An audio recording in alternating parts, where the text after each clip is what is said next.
Pak Dedi, seorang pria parubaya dengan wajah ramah dan senyum khas, sudah menjadi bagian tak terpisahkan dari kawasan Jakarta Selatan. Sejak belasan tahun yang lalu, ia membuka warung nasi goreng kecil di sudut jalan yang selalu ramai, tepat di depan sebuah gedung perkantoran. Warungnya bukan hanya terkenal di kalangan pekerja kantoran yang mencari makan siang cepat, tetapi juga di kalangan anak muda yang suka nongkrong malam hari. Nasi goreng Pak Dedi selalu punya rasa khas yang berbeda, bumbu yang lebih kaya, dan aroma yang menggugah selera. Nasi goreng spesialnya adalah menu andalan, dengan potongan daging ayam, udang, dan kerupuk yang selalu membuat pelanggan ketagihan. Dulu, setiap hari Pak Dedi bisa menjual hingga ratusan porsi nasi goreng. Para pelanggan datang berbondong-bondong, meski mereka harus antri panjang. Tidak ada yang keberatan menunggu. Nasi goreng Pak Dedi memang juara, kata mereka, sambil tertawa dan menikmati hidangan. Warung Pak Dedi selalu penuh, bahkan di hari-hari biasa yang seharusnya sepi. Namun, keadaan berubah dalam beberapa bulan terakhir. Sebuah warung nasi goreng baru dibuka tak jauh dari tempatnya berjualan. Warung itu lebih besar, dengan meja-meja yang lebih nyaman dan tempat parkir yang luas. Harga nasi goreng di warung baru itu juga lebih murah, dan proses memasaknya lebih cepat. Meskipun rasanya tidak sebaik milik Pak Dedi, harga yang lebih rendah dan pelayanan yang cepat membuat banyak pelanggan mulai beralih. Seiring dengan itu, semakin banyak pedagang nasi goreng baru bermunculan di sekitar kawasan tersebut. Mereka menawarkan harga lebih murah dan beragam menu yang menggiurkan. Tak jarang, para pelanggan yang dulu setia memilih nasi goreng Pak Dedi, kini lebih tertarik untuk mencoba warung-warung baru yang sedang tren. Pak Dedi tidak bisa berbuat banyak. Usahanya yang dulu berkembang pesat kini seolah tertinggal. Pendapatannya mulai merosot drastis, dan warung yang dulu selalu ramai kini hanya dipenuhi beberapa orang di tengah hari. Di malam hari, tempatnya bahkan sepi. Dulu, warung ini nggak pernah sepi, Dedi. Apa yang salah? Dipikir Pak Dedi dengan rasa cemas yang terus menggerogoti hatinya. Ia merasa sudah memberikan yang terbaik, namun tampaknya itu tidak cukup lagi. Dalam situasi yang semakin sulit, Pak Dedi mulai merasa tertekan. Biaya operasional yang tinggi, ditambah dengan upah karyawan yang harus dibayar setiap bulan, membuatnya berpikir keras. Ia bahkan mulai menghitung-hitung apakah warungnya bisa bertahan sampai akhir bulan. Seringkali, ia pulang larut malam dengan wajah lelah dan rasa kecewa. Apakah ini sudah waktunya untuk menyerah? Gumam Pak Dedi suatu malam, ketika ia sedang duduk sendirian di warung yang sepi. Ketika ia melirik warung-warung lain yang ramai, Pak Dedi mulai berpikir tentang cara-cara yang lebih cepat dan instan untuk mengembalikan kejayaannya. Di tengah kekhawatirannya, ia teringat pada sebuah cerita yang pernah didengarnya dari teman lama, sebuah cara yang katanya bisa membuat warungnya kembali ramai dalam sekejap. Namun, cara itu berhubungan dengan hal-hal yang tidak biasa, sesuatu yang tidak pernah ia bayangkan sebelumnya. Dengan perasaan penuh keraguan, Pak Dedi mulai membuka pikirannya untuk mencoba hal-hal yang tidak pernah ia pertimbangkan sebelumnya. Ia tahu, jika tidak ada yang berubah, warung nasi goreng legendarisnya bisa hilang begitu saja. Pak Dedi sedang duduk termenung di warungnya yang sepi, memandangi tumpukan piring kotor dan meja yang kosong. Hari itu, seperti hari-hari sebelumnya, tidak ada pelanggan yang datang. Ia sudah kehabisan akal, dan semakin lelah memikirkan bagaimana cara menyelamatkan warungnya. Ia merasa dunia seakan menutupinya dari segala arah.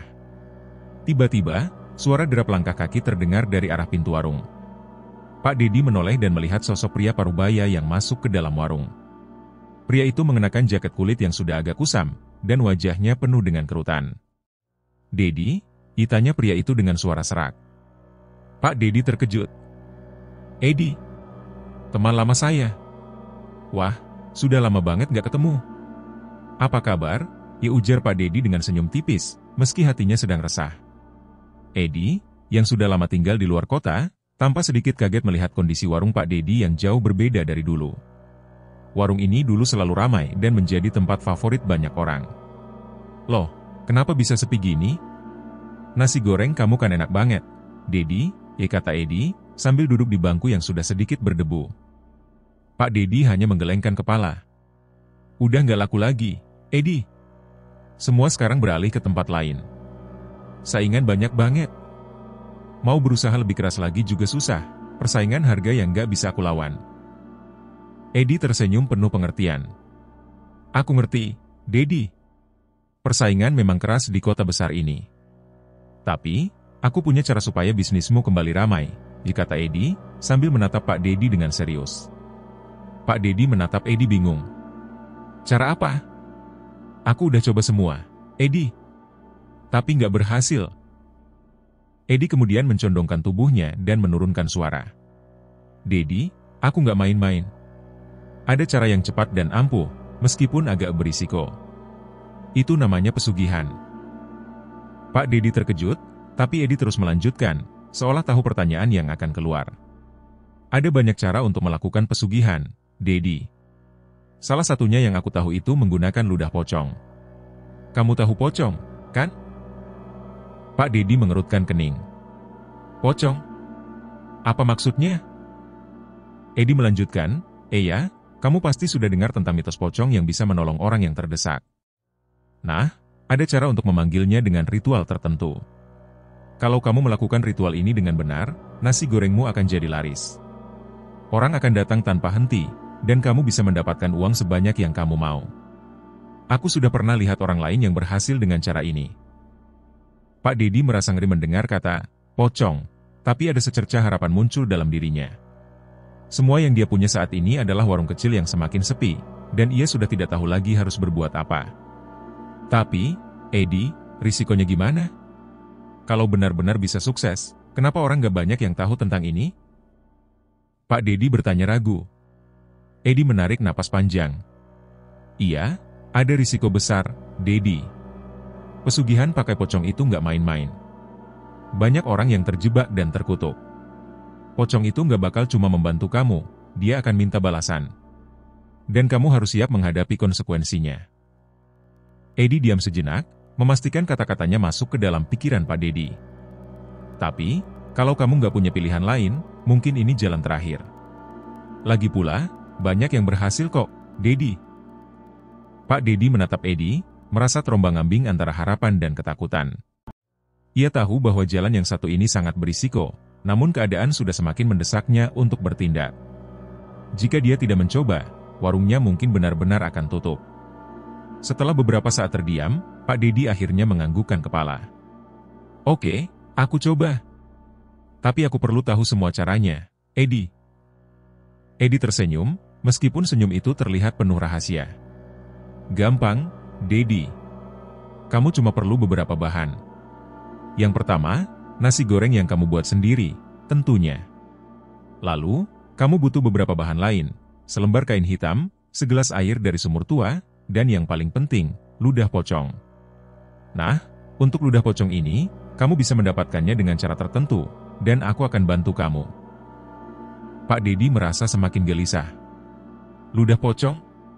Gimana caranya? Edi menatap Pak Dedi dengan tatapan serius. Kamu harus pergi ke tempat yang angker, biasanya di kuburan lama. Kamu harus berdoa dan meminta izin pada pocong untuk membantumu.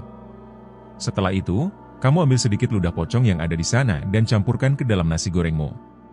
Dan yang paling penting, kamu harus mengucapkan mantra tertentu saat kamu memasak nasi goreng itu. Itu akan memanggil pocong dan membuat nasi gorengmu menjadi sangat laris.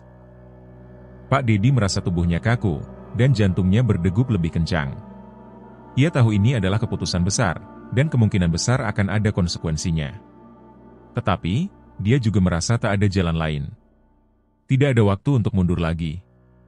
Baik, aku akan lakukan. Aku akan coba ritual ini, kata Pak Dedi, suara serak, meski rasa takut dan keraguan menyelimuti hatinya. Edi mengangguk dengan penuh keyakinan. Ingat, Dedi. Ini bukan hanya soal mencari uang. Ini juga soal menjaga harga dirimu. Kalau kamu melakukan ini, kamu harus siap dengan apa yang terjadi setelahnya. Pak Dedi pun mulai mempersiapkan segala yang diperlukan. Ia tahu bahwa keputusannya sudah dibuat, dan jalan yang ia pilih mungkin akan membawa perubahan yang besar, entah itu kebaikan atau kehancuran. Pak Dedi merasa gugup saat pertama kali memasak nasi goreng dengan bahan-bahan ritual yang dia persiapkan sesuai petunjuk Edi. Malam itu, suasana warungnya terasa lebih sunyi dari biasanya. Langit di luar gelap, dan hanya cahaya lampu kuning dari warung yang menyinari jalanan sepi. Dengan hati berdebar, Pak Dedi memulai proses memasak nasi goreng untuk pertama kalinya dengan tambahan ludah pocong. Saat bumbu nasi goreng itu tercampur rata, Pak Dedi merasa ada sesuatu yang berbeda. Aroma nasi goreng yang biasa terasa semakin harum, lebih tajam, dan seolah mengundang setiap indera untuk ikut mencicipi. Dia melanjutkan ritual dengan mantra yang diucapkan pelan, meskipun suaranya hampir tenggelam di dalam kesunyian malam. Setelah selesai, Pak Dedi menatap piring nasi goreng yang tampak lebih menggiurkan dari biasanya. Ia merasa cemas, tetapi juga penuh harapan. Semoga ini berhasil, gumamnya, lalu melangkah keluar untuk menunggu. Tak lama kemudian, keajaiban itu datang. Kebangkitan bisnis. Esok harinya, ketika Pak Dedi membuka warungnya, sebuah pemandangan yang tak pernah ia bayangkan terjadi. Beberapa orang sudah berdiri di depan warungnya, menunggu dengan sabar. Mereka terlihat tak sabar ingin makan nasi goreng legendaris milik Pak Dedi. Pada awalnya, Pak Dedi berpikir ini hanya kebetulan. Namun, semakin lama, semakin banyak orang yang datang. Tak hanya dari sekitar Jakarta Selatan, beberapa di antaranya datang jauh-jauh dari luar kota hanya untuk mencicipi nasi goreng yang katanya istimewa ini. Pelanggan datang tanpa henti, mulai dari pagi hingga malam. Mereka berdatangan dari berbagai tempat, bahkan beberapa pengunjung rela antri berjam-jam. Mereka mengoceh tentang betapa nikmatnya nasi goreng Pak Dedi, tak peduli harga yang sedikit lebih mahal dibandingkan tempat lain. Bahkan ada yang memesan dalam jumlah besar untuk dibawa pulang, merasa nasi goreng Pak Dedi adalah yang terbaik yang pernah mereka makan. Warung yang dulunya sepi kini dipenuhi orang, dan keuntungan pun melonjak drastis. Pak Dedi merasa seperti mimpi. Setiap kali ia melihat tumpukan uang yang semakin menumpuk, ia merasa sesuatu yang aneh menyelimuti dirinya. Meski begitu, ia tak bisa menyangkal kebahagiaan yang datang bersama lonjakan penjualan tersebut. Di dalam hatinya, dia merasa bahwa pesugihan ini membawa berkah yang luar biasa. Namun, semakin lama, Pak Dedi mulai merasakan ada yang aneh. Meskipun warungnya semakin ramai, ada hal-hal yang tak bisa ia jelaskan dengan logika. Pembeli yang aneh. Semakin banyak pelanggan datang, semakin aneh sikap mereka. Ada satu kejadian yang cukup mengganggu, saat seorang pelanggan yang sudah terlihat memesan nasi goreng lebih dari 2 kali dalam sehari datang kembali. Mata pelanggan itu tampak kosong, terfokus pada nasi goreng yang ada di hadapannya, tanpa menghiraukan orang-orang di sekitar. Ia memakan nasi goreng itu dengan lahap, seolah tak bisa berhenti meskipun sudah kenyang. Setelah beberapa saat, ia langsung memesan lagi. Tambahkan lagi, Pak Dedi. Nasi gorengnya enak sekali, dikatanya dengan suara yang terdengar datar dan penuh ketergantungan. Pak Dedi merasa ada yang janggal, namun ia hanya diam dan terus melayani. Beberapa pelanggan lain pun mulai menunjukkan gejala yang sama. Mereka datang berulang kali, terus memesan nasi goreng tanpa peduli harga, tanpa peduli rasa kenyang atau lapar. Semua tampak seperti orang yang terobsesi, seolah tidak bisa lepas dari nasi goreng tersebut. Yang lebih mengkhawatirkan lagi, beberapa pelanggan mulai mengeluhkan perasaan aneh setelah makan nasi goreng. Salah satunya adalah Ibu Siti, seorang pelanggan setia yang sudah beberapa kali datang dari luar kota untuk mencicipi nasi goreng Pak Dedi. Setelah beberapa kali makan, Ibu Siti mengaku selalu terbangun tengah malam dengan perasaan cemas dan berat di dada. Saya merasa seperti ada yang mengawasi, Dedi. Setiap kali tidur, saya merasa ada yang menatap saya dari sudut ruangan. Ceritanya, matanya berkaca-kaca. Tidak hanya Ibu Siti, ada beberapa pelanggan yang mengaku mengalami mimpi buruk setelah makan nasi goreng. Mereka melihat sosok pucat yang berjalan pelan di tengah malam, atau merasakan tangan dingin yang mengelus wajah mereka saat tidur. Ada juga yang merasa terbangun dengan suara-suara aneh di telinga, seolah mendengar bisikan dari dalam kegelapan. Semua kejadian ini membuat beberapa pelanggan mulai berpikir 2 kali untuk kembali lagi. Pak Dedi yang mendengar cerita-cerita ini mulai gelisah. Di satu sisi, ia merasa sangat bersyukur karena warungnya kembali ramai, namun di sisi lain, ada ketakutan yang mulai merayapi dirinya. Apa yang sebenarnya terjadi dengan nasi goreng ini? Pikirnya, merasa tak bisa menjelaskan apa yang sedang berlangsung. Semakin lama, semakin banyak pelanggan yang datang hanya untuk mencicipi, tetapi tidak sedikit yang mulai merasakan dampak buruk setelahnya. Ada yang merasa dihantui, ada yang terobsesi ingin makan lagi, bahkan ada yang tak lagi bisa tidur dengan tenang. Mimpi buruk semakin sering menghantui, dan perasaan gelisah mulai menguasai mereka yang terpengaruh. Pak Dedi merasa seperti terjebak dalam sebuah lingkaran yang sulit dihentikan. Keajaiban nasi gorengnya sudah tidak bisa dipungkiri, tetapi dampak dari pesugihan yang ia lakukan mulai menunjukkan sisi gelapnya. Setiap kali nasi goreng itu disajikan, ada sesuatu yang semakin kuat menarik perhatian orang, sesuatu yang jauh lebih besar daripada sekadar kelezatan rasa. Tio, seorang pemuda berusia 25 tahun, tinggal tak jauh dari warung nasi goreng Pak Dedi. Sejak kecil, ia sudah terbiasa dengan keramaian yang ada di sekitar warung itu. Dulu, warung Pak Dedi adalah tempat yang penuh tawa, tempat di mana teman-teman Tio berkumpul untuk menikmati makan siang atau sekadar ngobrol santai setelah seharian bekerja. Namun, beberapa minggu terakhir, ada sesuatu yang aneh terjadi. Tio merasakan perubahan yang mencolok di sekitar warung Pak Dedi. Banyak temannya yang mulai berbicara tentang nasi goreng Pak Dedi dengan cara yang berbeda. Awalnya, mereka hanya memuji nasi goreng yang terasa lebih enak dan harum, tapi belakangan, keluhan mulai bermunculan. Temannya, Andi, yang bekerja di kantor dekat warung Pak Dedi, mengaku selalu terbangun di tengah malam dengan perasaan berat di dada setelah makan nasi goreng tersebut. Gue nggak tahu kenapa, Tio. Makan nasi goreng Pak Dedi tuh enak, tapi tiap gue tidur, gue merasa kayak ada yang ngeliatin gue dari sudut kamar, kata Andi dengan suara cemas saat mereka duduk bersama di sebuah kafe. Cerita-cerita serupa mulai bermunculan, dan Tio mulai merasa curiga. Ia merasa ada yang tidak beres dengan warung nasi goreng itu.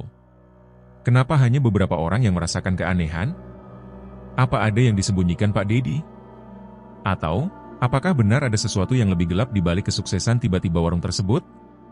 Tio, yang selalu penasaran dengan hal-hal yang tak bisa dijelaskan, memutuskan untuk menyelidiki lebih dalam. Ia mulai mendekati beberapa orang yang pernah mendengar tentang ritual aneh yang katanya digunakan Pak Dedi untuk menghidupkan kembali bisnisnya. Salah satunya adalah temannya yang juga sering makan di warung Pak Dedi, Joko. Joko, lu pernah denger nggak soal ritual yang dipakai Pak Dedi buat ngebos jualannya? Pesugihan atau semacamnya? Tanya Tio saat mereka sedang nongkrong. Joko mengernyitkan dahi, ragu-ragu, lalu mulai bercerita. Gue dengar dari teman-teman sih, katanya Pak Dedi itu sekarang pakai ilmu hitam buat bikin nasi gorengnya jadi lebih enak dan laris. Ada yang bilang, itu pesugihan dengan ludah pocong. Tapi gue nggak tahu benar atau enggak, ya? Pokoknya, ada yang bilang kalau udah makan di sana, hidup lu bakal berubah. Ada yang ngerasa beruntung, ada yang malah jadi sering diganggu sama hal-hal nggak jelas. Gue nggak percaya sih, cuma aneh aja. Keterangan Joko hanya memperburuk rasa penasaran Tio.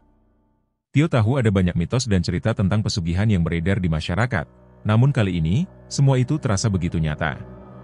Ia memutuskan untuk mencari lebih banyak informasi, berusaha menggali apa yang terjadi di balik fenomena yang sedang terjadi di warung Pak Dedi. Penyelidikan dimulai. Penyelidikan Tio dimulai dengan berbicara kepada orang-orang yang lebih tua di lingkungan sekitar warung. Ia mendekati beberapa pedagang kaki lima dan warga yang sudah lama tinggal di sana. Salah satu dari mereka, Pak Udin, seorang tukang parkir yang sudah tinggal di sekitar jalan itu selama puluhan tahun, memberikan cerita yang lebih mendalam. Dedi itu orang yang baik, anaknya juga baik. Tapi lu tahu, Dedi tuh dulu nggak pernah kayak gini. Warungnya cuma ada sedikit pelanggan, tapi sekarang malah bisa dibilang rame terus. Ini ada yang nggak beres, Tio, kata Pak Udin dengan tatapan yang tajam. Ada yang bilang, Dedi itu sempat ke seorang dukun untuk minta bantuan. Gue nggak tahu pasti, tapi banyak orang yang bilang Dedi udah pakai pesugihan buat bikin nasi gorengnya terkenal. Tio mendengarkan penuh perhatian. Pesugihan yang kayak gimana, Pak? Pak Udin menarik napas panjang, lalu melanjutkan, wah, ini cerita lama. Ada yang bilang kalau buat ngundang pocong atau makhluk halus lainnya, mereka butuh bahan-bahan tertentu. Ludah pocong katanya bisa jadi salah satu cara yang ampuh. Tapi, kalau lu mau tahu lebih lanjut, Tio, lu harus hati-hati. Itu jalan yang gak jelas, bisa bawa kesialan. Semakin banyak cerita yang didengarnya, semakin dalam rasa penasaran Tio. Ia merasa ada kekuatan yang tersembunyi di balik semua ini, sesuatu yang lebih dari sekadar bisnis makanan. Tio tahu, untuk mengungkap semua ini, ia harus mengetahui lebih banyak tentang ritual yang dilakukan Pak Dedi. Ia perlu menemukan lebih banyak petunjuk dan berbicara kepada orang yang benar-benar memahami dunia pesugihan. Tio mulai mencari informasi tentang ritual pesugihan dengan ludah pocong. Ia mengunjungi perpustakaan, mencari buku-buku lama yang membahas tentang ilmu hitam, dan berbicara dengan beberapa orang yang pernah terlibat dalam dunia yang gelap itu. Dari semua yang ia pelajari, ia akhirnya menemukan sebuah informasi yang cukup mengejutkan. Untuk melakukan ritual dengan ludah pocong, seseorang harus pergi ke tempat yang angker dan melakukan pemanggilan di tengah malam. Hanya orang yang benar-benar berani yang bisa melakukannya. Suatu malam, Tio merasa sudah saatnya untuk menyelidiki lebih lanjut. Ia memutuskan untuk pergi ke tempat yang angker, yang katanya digunakan oleh orang-orang yang melakukan pesugihan untuk mendapatkan kekuatan. Tio merasa, jika ia ingin mengetahui apa yang terjadi dengan nasi goreng Pak Dedi, ia harus siap menghadapi segala kemungkinan, bahkan jika itu berarti menghadapi dunia yang tak kasat mata. Dengan tekad yang bulat, Tio mempersiapkan dirinya untuk malam yang penuh misteri dan bahaya yang mengintai. Pelanggan yang pertama kali datang ke warung Pak Dedi untuk sekadar mencicipi nasi goreng legendaris, kini tak hanya datang untuk makan, tetapi datang berulang kali, seolah tak bisa lepas dari tempat itu. Mereka yang tadinya hanya sekedar mencari makan, kini terlihat seperti kecanduan. Bahkan ada yang rela menunggu berjam-jam untuk mendapat giliran menikmati nasi goreng yang katanya sangat enak itu. Namun, semakin lama, semakin banyak keanehan yang terjadi di sekitar warung. Tio, yang sebelumnya merasa penasaran, mulai merasa cemas ketika ia menyaksikan sendiri betapa anehnya perilaku pelanggan-pelanggan tersebut. Mereka datang terus-menerus, tanpa alasan yang jelas. Ada yang datang pagi, siang, bahkan malam, dan semua datang untuk satu hal, nasi goreng Pak Dedi. Ada yang seakan tak bisa berhenti makan, meski sudah kenyang. Mereka memesan lagi dan lagi, bahkan terkadang hanya untuk mencicipi sedikit, dan kembali memesan lebih banyak, seakan terjebak dalam pola yang aneh. Salah satu yang paling mencolok adalah Rudi, seorang pria parubaya yang sudah lama dikenal oleh Tio. Rudi adalah seorang pengusaha yang tinggal di sekitar Jakarta Selatan dan sering makan di warung Pak Dedi. Namun, belakangan, Tio mulai melihat Rudi sering datang lebih sering dari biasanya. Setiap kali datang, Rudi selalu memesan nasi goreng, meskipun sudah makan sebelumnya. Ada sesuatu yang tidak biasa dalam cara ia makan, matanya kosong, seperti tak pernah merasa puas. Suatu malam, Tio kebetulan bertemu Rudi di warung Pak Dedi. Pria itu tampak lebih pucat dan lesu dari biasanya. Wajahnya seperti orang yang kurang tidur. Saat Tio menyapanya, Rudi hanya menatapnya dengan mata yang lelah, tanpa mengucapkan sepatah kata pun. Setelah memesan nasi goreng, Rudi duduk di meja dekat jendela dan mulai memakannya dengan kecepatan yang sangat cepat, seolah takut sesuatu akan mencapainya jika ia terlambat. Tio merasa semakin khawatir dan berusaha mendekati Rudi. "Rudi, lu kenapa? Kok kelihatan capek banget?" tanya Tio dengan nada cemas. Rudi hanya mengangkat bahu dan menggigit nasi gorengnya tanpa berkata apa-apa. Tio menyadari ada yang tidak beres. Ini bukan Rudi yang biasa ia kenal. Ada semacam perubahan dalam dirinya yang membuatnya merasa takut. Apa yang sebenarnya terjadi dengan orang-orang ini setelah makan nasi goreng Pak Dedi? Keanehan tidak hanya berhenti pada Rudi. Beberapa pelanggan lain juga mulai menunjukkan perubahan yang sama. Satu demi satu, mereka datang berulang kali, dan tampak seperti tidak bisa hidup tanpa nasi goreng tersebut. Ada yang mulai berbicara sendiri, ada yang tiba-tiba merasa tertekan, dan ada pula yang mulai kehilangan nafsu makan selain nasi goreng Pak Dedi. Semuanya seperti terobsesi. Namun, yang lebih mengerikan lagi adalah apa yang terjadi setelah malam hari. Beberapa orang mengaku melihat sosok pocong berkeliaran di sekitar warung, terutama saat malam tiba.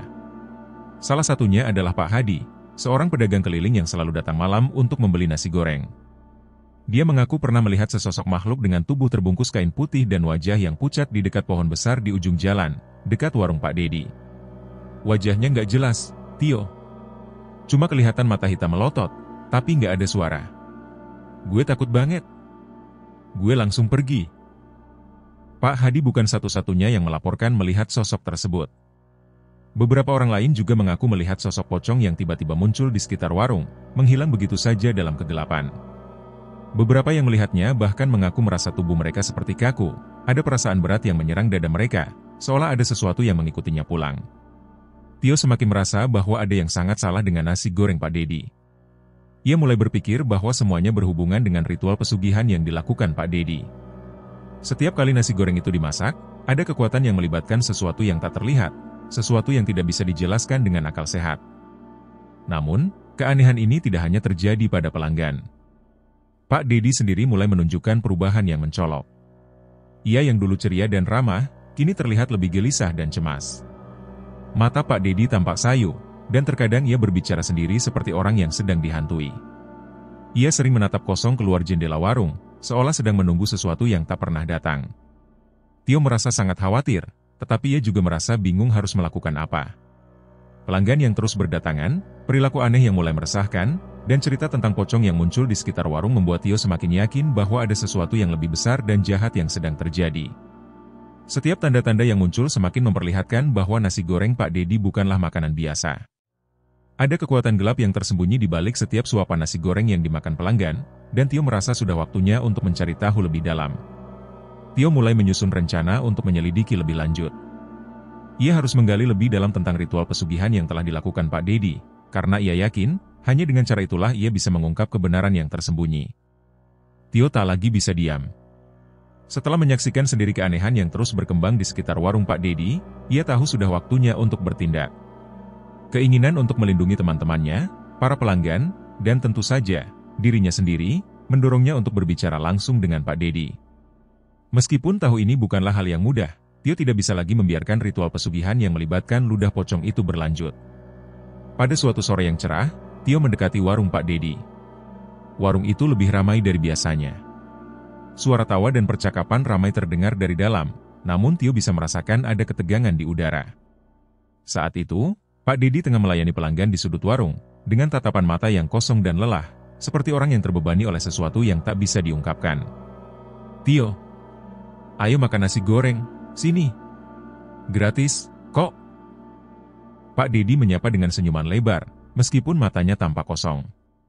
Tio tersenyum pahit, merasa kasihan melihat temannya itu. "Pak Dedi, saya perlu bicara dengan Bapak," kata Tio dengan suara rendah. Pak Dedi menatapnya sejenak, sebelum akhirnya mengangguk dan mengajak Tio ke sudut warung yang lebih sepi. "Tentang apa, Tio? Kalau ada yang kurang, bilang saja. Nasi goreng saya udah paling enak, loh," kata Pak Dedi, berusaha tertawa, tapi ada ketegangan di dalam suara itu. Tio menatap Pak Dedi dengan serius. "Pak Dedi, ada yang gak beres dengan nasi goreng ini. Ada yang bilang kamu pakai pesugihan, Pak. Dengan ludah pocong. Itu yang bikin semua orang jadi kecanduan, dan saya bisa lihat kamu juga udah mulai nggak seperti dulu. Pak Dedi, ini bahaya." Pak Dedi terdiam. Ada kekosongan dalam tatapan matanya. Ia menunduk sejenak, seperti sedang berpikir keras. Setelah beberapa saat, ia mengangkat kepala dan berkata dengan suara yang hampir tak terdengar, "Kamu nggak ngerti, Tio. Saya sudah terjebak. Nasi goreng ini, warung ini, hidup saya semua datang karena pesugihan itu. Tanpa itu, saya nggak akan bisa bertahan. Semua orang yang datang ke sini juga, mereka ingin merasa bahagia. Saya nggak bisa berhenti, Tio." Tio merasakan ada keputusasaan yang dalam di suara Pak Dedi. Ia mencoba menguatkan dirinya sendiri. "Pak, ini udah ngancam semua orang di sekitar sini. Kamu lihat sendiri kan apa yang terjadi sama pelanggan? Mereka nggak bisa lepas dari nasi goreng itu, dan mereka jadi aneh, Pak. Jangan biarkan semuanya makin parah." Pak Dedi menatap Tio dengan tatapan kosong, dan tiba-tiba ia berdiri, menjauh dari meja, seperti ingin menghindari pembicaraan lebih lanjut. "Kamu nggak ngerti, Tio. Kalau saya berhenti, semuanya akan hancur. Saya nggak bisa kehilangan ini semua. Ini satu-satunya cara saya bertahan hidup." Tio merasa hati-hatinya semakin berat. Ia tahu, meskipun Pak Dedi berusaha meyakinkan dirinya, ritual pesugihan itu telah membuatnya terperangkap dalam lingkaran setan. Pak Dedi mungkin sudah terlalu jauh masuk ke dalamnya untuk bisa keluar begitu saja.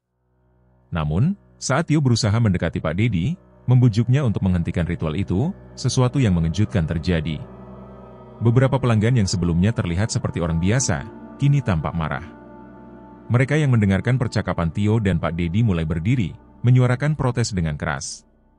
"Kamu nggak punya hak untuk menghentikan ini, Tio," teriak Andi, salah satu pelanggan yang sebelumnya sudah mulai terobsesi dengan nasi goreng itu. "Kamu nggak tahu apa-apa. Nasi goreng ini sudah jadi bagian hidup kami.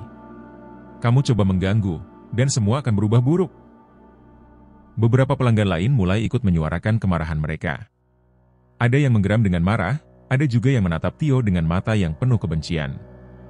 Mereka sudah menjadi seperti pecandu yang merasa terancam dengan usulan Tio untuk menghentikan ritual tersebut. Tio merasa dikelilingi oleh energi yang semakin tegang dan menakutkan. "Ini semua demi kita, Tio. Demi kelangsungan hidup kita," teriak seorang pria parubaya yang biasanya datang ke warung hanya sesekali. Sekarang ia tampak begitu emosional, hampir seperti orang yang kehilangan akal sehat. "Nasi goreng ini memberi kita kekuatan. Tanpa ini, hidup kita nggak akan berarti apa-apa." Tio mundur beberapa langkah, menyadari bahwa situasi ini jauh lebih berbahaya dari yang ia kira. Pelanggan-pelanggan ini sudah terlalu terikat dengan nasi goreng dan pesugihan yang dilakukan Pak Dedi. Mereka tak hanya terobsesi, mereka merasa seolah hidup mereka bergantung pada warung ini. Tio mulai merasakan ancaman nyata, dan ia menyadari bahwa jika ia ingin mengakhiri semua ini, ia harus lebih berhati-hati. Keputusan Pak Dedi untuk terus melanjutkan ritual itu bukan hanya masalah pribadi, tapi sudah melibatkan banyak orang. Pak Dedi, kalau kamu nggak berhenti, semua ini bisa jadi lebih buruk, kata Tio dengan suara penuh kekhawatiran. Pak Dedi menunduk, air mata mulai menggenang di matanya. Saya nggak tahu harus gimana lagi, Tio. Saya terperangkap, jawabnya dengan suara penuh penyesalan. Namun, di saat itu juga, suara dari luar warung terdengar semakin gaduh. Pelanggan-pelanggan yang marah mulai bergerak menuju pintu dengan ekspresi yang gelisah, beberapa di antaranya sudah seperti orang yang hilang kendali. Tio tahu, ia harus segera bertindak. Tapi untuk itu, ia harus berhadapan dengan lebih dari sekedar Pak Dedi. Ia harus menghadapi kekuatan yang jauh lebih gelap dan berbahaya, dan yang terpenting, ia harus melakukannya sebelum segalanya menjadi tak terkendali. Setelah Tio berusaha membujuk Pak Dedi untuk menghentikan ritual pesugihan yang dilakukannya, keadaan semakin memburuk. Tio mulai merasa bahwa upaya berbicara dengan Pak Dedi sia-sia. Namun, yang lebih mengerikan adalah dampak dari ritual pesugihan yang sudah terlanjur tidak terkendali. Sesuatu yang lebih gelap, lebih menakutkan, kini mulai terwujud dalam bentuk yang nyata. Pocong, sesosok makhluk yang dipanggil dalam ritual, mulai muncul dengan sering di sekitar warung. Pada awalnya, kemunculannya hanya terjadi pada malam hari, saat warung hampir tutup. Beberapa pelanggan yang berada di sekitar tempat itu mengaku melihatnya dari kejauhan. Sosoknya selalu tampak terbungkus kain kafan putih yang kusut, dengan wajah pucat dan mata melotot yang tampak kosong, menggantung di udara. Namun, semakin lama, pocong itu semakin dekat dan semakin berani. Tio merasa teror itu semakin nyata. Pada suatu malam yang sunyi, saat ia sedang berjalan pulang dari warung, tiba-tiba ia merasa ada yang mengikutinya. Saat berbelok di tikungan, ia melihat sosok yang sangat familiar, tapi tak mungkin ia lihat. Pocong itu berdiri di ujung jalan, diam, seperti menunggunya. Jantung Tio berdegup kencang. Ia berusaha melangkah cepat, namun langkahnya terasa berat. Setiap kali ia menoleh, pocong itu semakin dekat, mengikuti setiap gerakannya dengan hening. Jangan lari, Tio. Bisik suara yang datang dari arah belakangnya, suara itu begitu pelan, namun sangat jelas, seolah langsung masuk ke dalam pikirannya. Tio memalingkan wajahnya, dan betapa terkejutnya ia melihat pocong itu sudah berada di sampingnya. Wajahnya tampak mengerikan, dengan mata yang menembus ke dalam jiwa Tio. Apa-apa yang kamu inginkan? Tio berusaha berkata, meskipun tubuhnya terasa kaku dan tak mampu bergerak. Ia merasa semakin lemas, seperti tak bisa bernafas, terjebak dalam ketakutan yang semakin mencekam. Pocong itu hanya tersenyum tipis, senyum yang sangat mengerikan. Semua yang kau lakukan akan jadi milik kami. Tak ada yang bisa menghindar. Seketika itu juga, Tio terbangun dengan terengah-engah, tubuhnya penuh keringat. Ia terjatuh dari tempat tidur, tangannya menggenggam erat lantai kamar. Ternyata itu hanya mimpi, atau mungkin bukan hanya mimpi. Teror itu begitu nyata, seolah pocong itu mengikuti setiap langkah Tio, tidak hanya di dunia nyata, tetapi juga dalam mimpinya. Namun, kejadian itu bukan yang terakhir. Setiap malam, pocong itu kembali mengganggunya dalam tidur. Setiap kali Tio tertidur, ia merasa seolah ada tangan dingin yang menyentuh wajahnya, atau tubuhnya yang seolah ditarik masuk ke dalam kegelapan. Bahkan di siang hari, Tio mulai merasakan kehadirannya di sekitar warung Pak Dedi. Ada angin dingin yang tiba-tiba berhembus, membuat bulu kuduknya merinding. Tio semakin terjepit dalam perasaan terancam. Saat ia berjalan melewati warung Pak Dedi, ia bisa merasakan tatapan kosong dari pelanggan-pelanggan yang sudah terobsesi dengan nasi goreng. Mereka semua tampak seperti zombie, dengan mata kosong, menatap Tio dengan penuh kebencian. Beberapa kali, Tio merasa seperti ada yang mengawasi dari sudut-sudut gelap warung. Pada suatu malam yang mencekam, Tio memutuskan untuk kembali ke warung, berharap bisa menemukan petunjuk yang bisa membantunya mengakhiri teror ini. Ketika ia sampai di sana, suasana warung terasa sangat sepi. Hanya ada beberapa pelanggan yang tampak terganggu oleh kehadiran Tio, seolah mereka ingin semuanya tetap dalam keadaan biasa. Namun, sesuatu yang lebih buruk sudah menunggu. Tio mendekat ke dapur, dan dari balik pintu dapur yang terbuka sedikit, ia melihat Pak Dedi berdiri di sana, memandang kosong keluar. Tio melangkah maju, dan seketika itu juga, suasana berubah menjadi sangat tegang. Suara pintu yang terbuka pelan membuat udara terasa semakin berat. Tio merasakan hawa dingin yang menggigit kulitnya. "Pak Dedi!" Panggil Tio, namun suara Tio seolah tak terdengar. Tiba-tiba, Pak Dedi berbalik, wajahnya tampak lebih pucat dari biasanya. Matanya tampak kosong, dan senyumnya yang dulu ramah kini menjadi senyum yang penuh dengan keputusasaan. "Kamu harus pergi, Tio. Mereka sudah datang untuk kita," kata Pak Dedi, suaranya serak dan penuh rasa takut. Tio kebingungan. "Siapa yang datang, Pak?" Tiba-tiba, suara dari luar terdengar, langkah-langkah berat yang menghampiri warung. Saat Tio menoleh, ia melihat sosok pocong itu lagi, berdiri di luar warung. Perlahan, pocong itu melangkah masuk ke dalam warung, langkahnya yang perlahan diikuti dengan angin dingin yang mengguncang ruangan. Pelanggan yang sebelumnya duduk di meja tiba-tiba berdiri dan menghadap pocong itu, wajah mereka kini berubah menjadi sangat aneh, kosong, tak bernyawa. Tio merasa sangat terjepit, seolah warung itu adalah perangkap yang tak bisa ia hindari. Pocong itu mulai melangkah maju, menghampiri Tio dengan tatapan yang mengerikan. "Kami akan mengklaim hidupmu, Tio. Kamu sudah terlibat dalam ini. Tak ada jalan keluar." Tio merasa tubuhnya semakin lemah, seperti ditarik oleh kekuatan yang tidak terlihat. Ia mencoba untuk berlari, tetapi tubuhnya seolah tidak bisa bergerak. Pocong itu semakin dekat, dan Tio hanya bisa menatapnya dengan mata terbuka lebar, merasa terperangkap dalam dunia yang tidak bisa ia pahami. Namun, saat-saat terakhir, Tio melihat Pak Dedi yang berusaha berdiri dengan keras, melangkah maju untuk melindunginya. Jangan dekati dia!" Pak Dedi berteriak, tetapi suaranya tidak terdengar oleh siapapun. Pocong itu terus mendekat, dan dalam sekejap, sosok itu menghilang dalam kabut gelap. Tio tahu, ini bukan akhir. Pocong itu akan terus datang, dan untuk mengakhirinya, ia harus menemukan cara untuk menghentikan ritual yang telah membangkitkan kegelapan ini. Tio merasa semakin terperangkap dalam mimpi buruk yang diciptakan oleh Pak Dedi dan pesugihan nasi goreng. Teror dari pocong yang terus menghantuinya semakin mencekam, dan semakin banyak orang yang terjebak dalam lingkaran gelap ini.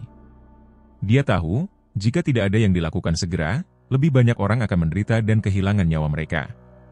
Tio harus menemukan cara untuk menghentikan ritual yang mengerikan itu. Tio mulai berkumpul dengan beberapa teman yang juga merasa terpengaruh oleh warung nasi goreng Pak Dedi. Beberapa dari mereka adalah pelanggan yang sudah lama datang, dan kini mereka merasa terikat dengan sesuatu yang lebih besar dari sekadar ketagihan nasi goreng. Mereka merasa ada kekuatan yang lebih kuat dari keinginan mereka untuk makan nasi goreng. Masing-masing dari mereka mengaku mengalami hal yang sama, perasaan dihantui, diliputi rasa terobsesi, dan beberapa dari mereka mulai merasakan perubahan fisik dan mental yang menakutkan. Malam itu, Tio dan teman-temannya berkumpul di sebuah kedai kopi di Jakarta Selatan, dengan wajah penuh kekhawatiran. Mereka berbicara dengan pelan, seolah takut ada yang mendengarnya. Tio berbagi pengalaman-pengalaman aneh yang ia alami, dan bagaimana pocong itu mulai mengejarnya setiap malam. "Ada satu cara yang mungkin bisa menghentikan ini semua," ujar Rini, salah satu temannya yang merasa sudah cukup terganggu dengan kejadian-kejadian aneh yang dialami. "Aku pernah mendengar tentang ritual pemutus pesugihan yang melibatkan darah dan pengorbanan. Katanya, ada satu orang yang harus melepaskan dirinya dari kekuatan gaib ini." "Pengorbanan? Maksudnya bagaimana?" tanya Tio, merasa bimbang. "Apa maksudnya ada yang harus mati?" Rini menggeleng. "Bukan sampai mati, tapi ada yang harus rela mengorbankan sesuatu yang berharga untuk menghentikan teror ini. Kalau enggak, pocong itu enggak akan pergi. Bisa jadi, yang paling terpengaruh adalah Pak Dedi sendiri." Tio berpikir keras. Bagaimana caranya mereka bisa melepaskan diri dari pengaruh pesugihan ini tanpa merugikan lebih banyak orang? Dia mulai mencari informasi lebih lanjut tentang ritual yang dimaksud, berkeliling menemui orang-orang yang mungkin tahu lebih banyak tentang dunia gaib yang kini menguasai hidup mereka. Beberapa hari kemudian, Tio bertemu dengan seorang pria tua di sebuah pasar malam yang dikenal dengan pengetahuan tentang dunia mistik. Pria tua itu memberitahunya bahwa untuk menghentikan ritual yang sudah terlalu lama berlangsung, salah satu orang yang terlibat harus rela berkorban, tetapi pengorbanannya harus berupa keikhlasan yang sangat dalam, sesuatu yang bisa memutuskan ikatan dengan kekuatan gaib tanpa merusak jiwa. "Itu adalah jalan satu-satunya, Nak," kata pria tua itu dengan suara serak. "Pak Dedi harus berani melepaskan apa yang paling berharga baginya, jika dia ingin menyelamatkan orang-orang yang terjebak dalam kutukan ini. Dan yang terpenting, dia harus melakukannya dengan hati yang tulus." Tio kembali ke warung Pak Dedi dengan hati yang berat. Ia tahu bahwa untuk menghentikan teror ini, Pak Dedi harus melakukan sesuatu yang sangat besar. Tetapi apakah Pak Dedi siap untuk melepaskan apa yang telah membuat hidupnya berubah? Setibanya di warung, Tio melihat Pak Dedi tengah duduk di kursinya. Matanya tampak kosong, seolah terjebak dalam pikirannya sendiri. Ia mendekati Pak Dedi dengan hati-hati. Pak Dedi, saya sudah mencari cara untuk mengakhiri semua ini. Tapi ada satu hal yang harus Bapak lakukan untuk menghentikan teror ini, kata Tio, menatap Pak Dedi dengan serius.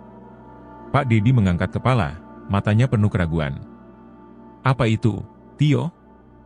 Aku nggak tahu lagi harus bagaimana. Aku sudah mencoba segalanya. Tio menghela napas panjang. Bapak harus rela berkorban, Pak. Mengorbankan sesuatu yang paling berharga bagi Bapak. Sesuatu yang bisa memutuskan hubungan Bapak dengan pesugihan ini. Itulah satu-satunya cara untuk menghentikan pocong itu.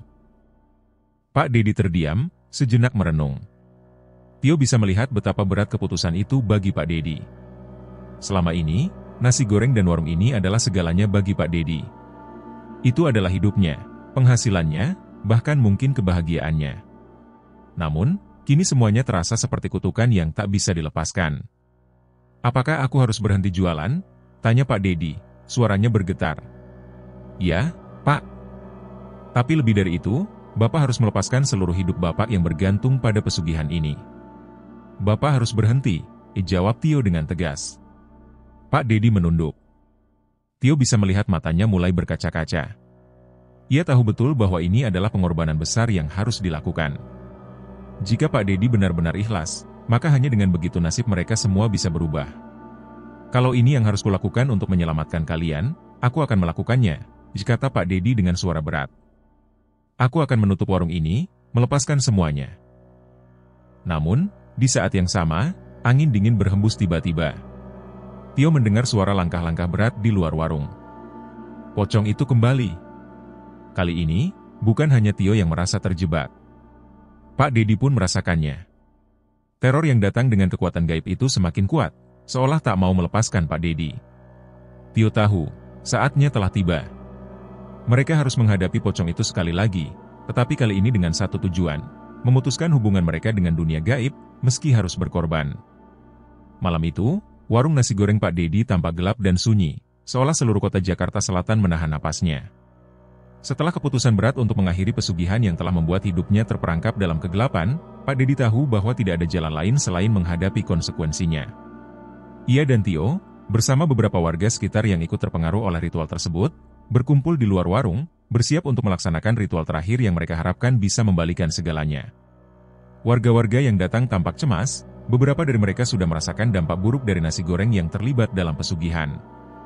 Mereka berdiri dengan jarak yang cukup jauh dari Pak Dedi, takut jika kekuatan gaib itu bisa menyeret mereka kembali ke dalam lingkaran kegelapan.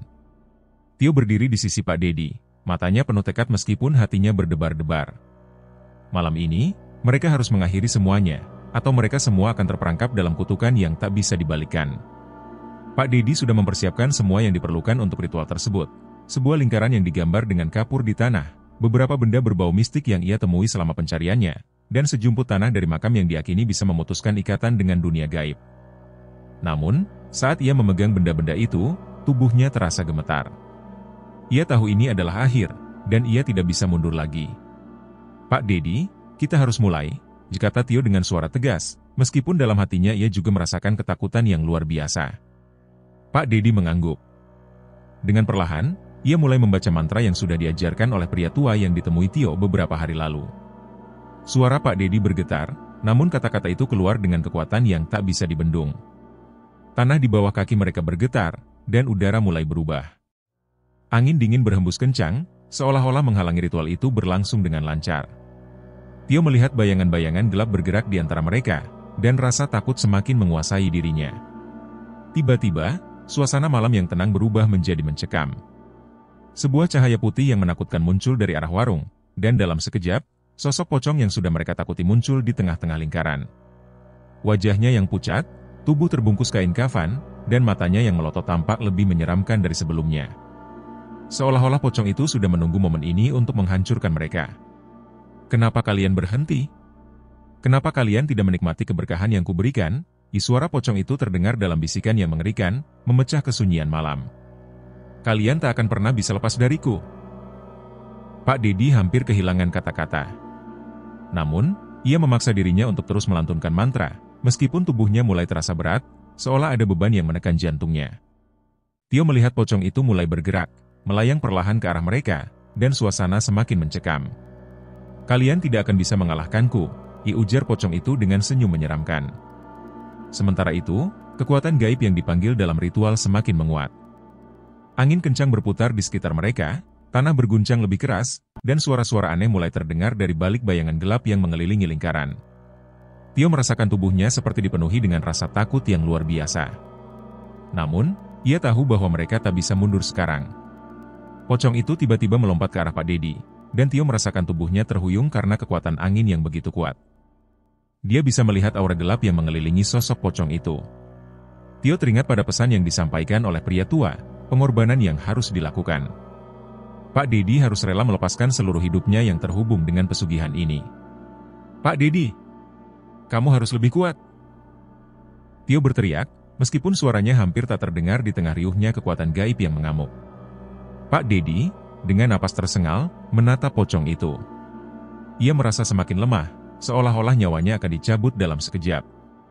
Namun, dengan segala kekuatannya, Pak Dedi mulai mengangkat tangannya dan berteriak, "Ya, aku melepaskan semua yang kumiliki.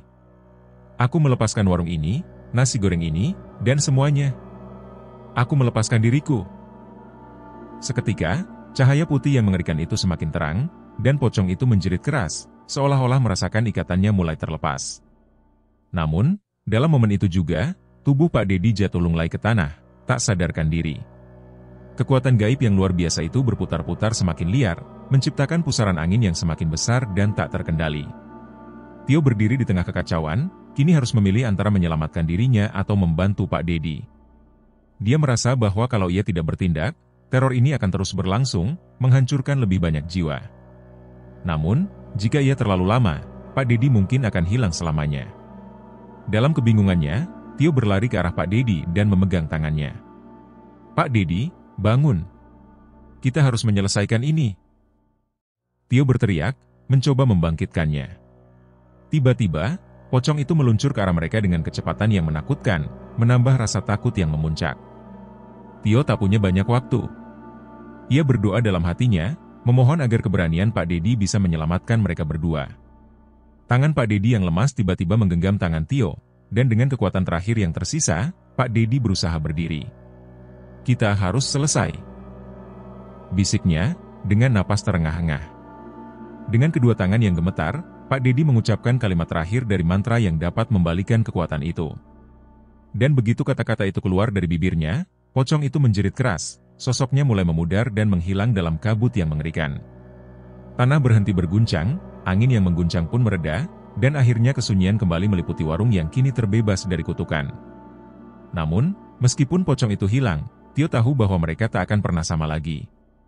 Pak Dedi tersungkur, kelelahan, tetapi mereka berhasil mengakhiri ritual yang telah merusak begitu banyak kehidupan. "Aku sudah menebus dosa," ujar Pak Dedi dengan suara lemah, tersenyum. "Terima kasih, Tio." Tio memegang tangan Pak Dedi, menatap langit malam yang kini kembali tenang. Mereka berhasil keluar dari kegelapan, tetapi kisah ini akan selalu menghantui mereka. Malam setelah ritual terakhir adalah malam yang sunyi. Tidak ada lagi angin mencekam atau suara jeritan dari pocong yang menghantui. Warung Pak Dedi berdiri kosong, dengan sisa-sisa lingkaran kapur dan abu dari ritual yang sebelumnya berlangsung begitu sengit. Namun, meskipun semuanya tampak tenang, dampak dari pesugihan itu masih terasa di hati dan pikiran mereka yang terlibat. Pak Dedi duduk di bangku kayu di depan warungnya, wajahnya dipenuhi kelelahan dan rasa bersalah. Matanya menatap jalanan kosong di depannya, tempat yang dulu ramai oleh pelanggan yang mengantri untuk menikmati nasi gorengnya. Kini, hanya ada keheningan. Ia tahu, meskipun pocong itu telah lenyap, dosa yang ia lakukan tak akan pernah benar-benar hilang. "Kamu baik-baik saja, Pak?" Tio datang menghampiri, membawa 2 gelas teh hangat. Pak Dedi mengangguk pelan, meskipun air matanya mulai menggenang. "Aku baik, Tio, tapi aku tahu aku tak akan pernah kembali seperti dulu." Tio duduk di sampingnya, memandang warung yang kini terlihat lebih suram. "Warung ini bisa kembali bangkit, Pak?" Tapi, tanpa jalan pintas lagi. Pak Dedi hanya tersenyum tipis. Aku tak yakin orang-orang akan datang lagi. Mereka tahu apa yang terjadi. Dan aku tidak yakin aku pantas untuk memulai dari awal. Dampak yang tak terhindarkan.